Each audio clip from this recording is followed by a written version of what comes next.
La Iglesia en la tormenta. La Revolución Francesa y su impacto en la fe. La Revolución Francesa, que comenzó en 1789, fue un momento decisivo en la historia de Francia y de Europa, marcando el fin del antiguo régimen y el comienzo de una nueva era caracterizada por los ideales de libertad, igualdad y fraternidad. Sin embargo, este período de transformación radical también trajo consigo desafíos significativos y conflictos para la Iglesia católica, tanto dentro de Francia como en el resto del mundo católico. El impacto de la Revolución en la Iglesia. La Revolución Francesa tuvo un profundo impacto en la Iglesia católica. La Asamblea Nacional Constituyente, en su esfuerzo por reformar y modernizar la nación, tomó medidas que alteraron drásticamente la relación entre la Iglesia y el Estado. La confiscación de bienes eclesiásticos en 1789 y la posterior venta de estos bienes como bienes nacionales fue un golpe económico devastador para la Iglesia. En 1790, la Asamblea aprobó la Constitución Civil del Clero, que subordinaba la Iglesia al Estado y requería que los sacerdotes y obispos fueran elegidos por los ciudadanos y pagados por el gobierno. Esta medida fue condenada por el Papa Pío VI, lo que llevó a una división profunda dentro del clero francés entre los juramentados, que aceptaron la Constitución, y los no juramentados, que se mantuvieron leales a la autoridad papal.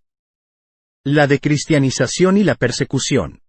La fase más radical de la revolución, conocida como el terror, vio esfuerzos aún más agresivos para erradicar la influencia de la Iglesia en la sociedad francesa.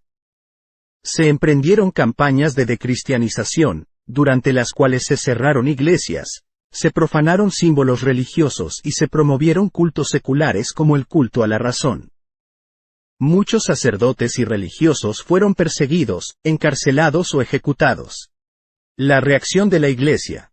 La reacción de la Iglesia a la Revolución Francesa fue compleja. Mientras que algunos miembros del clero apoyaron las reformas iniciales, la mayoría se opuso firmemente a las medidas radicales adoptadas por la Asamblea y especialmente a la Constitución Civil del Clero. La condena papal de la Constitución y el apoyo a los sacerdotes no juramentados fueron claros, pero la capacidad de la Iglesia para resistir fue limitada por la fuerza del movimiento revolucionario. El Concordato de 1801. La situación comenzó a cambiar con el ascenso de Napoleón Bonaparte. En 1801, Napoleón y el Papa Pío VII firmaron el Concordato, un acuerdo que buscaba reconciliar a la Iglesia con el régimen napoleónico.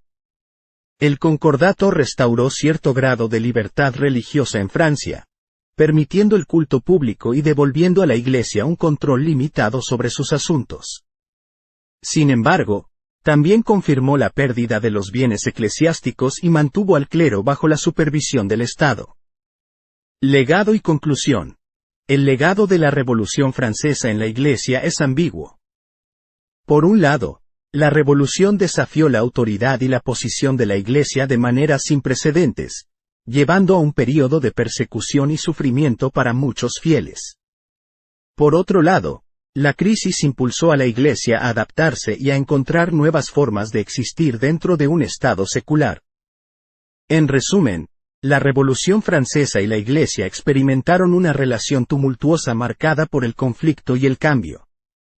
Este período no solo transformó a Francia sino que también tuvo un impacto duradero en la Iglesia católica, desafiando sus estructuras tradicionales y forzándola a reevaluar su papel en un mundo en rápida transformación. Muchas gracias por llegar hasta el final del video. Quiero invitarte a ayudar a escribir la historia del mundo. Si deseas ahondar en algún país o algún tema, solo deja el comentario y comenzaremos a trabajar. Además, te invito a suscribirte y dar like.